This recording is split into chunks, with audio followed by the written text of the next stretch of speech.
خواتین کو وراثت میں حصہ ملنا چاہیے، ان کے الگ تعلیمی ادارے ہونے چاہیے۔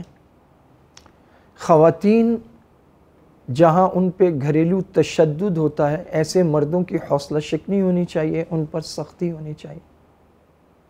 خواتین کو دینی اور دنیاوی دونوں تعلیموں کے یکساں مواقع ملنے چاہیے۔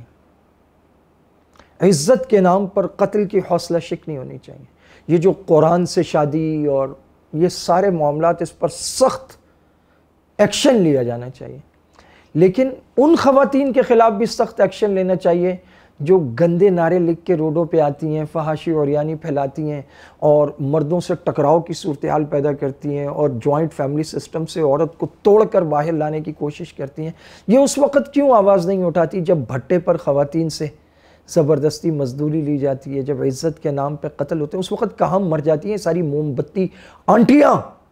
جب قتل و غارت ہوتی ہے خواتین کی اور بچیوں کے ریپ ہوتے ہیں اور قصور سے وہ بڑے بڑے سکینڈل سامنے آتے ہیں، اس وقت یہ موم بتی مافیا کہاں مر جاتی ہے؟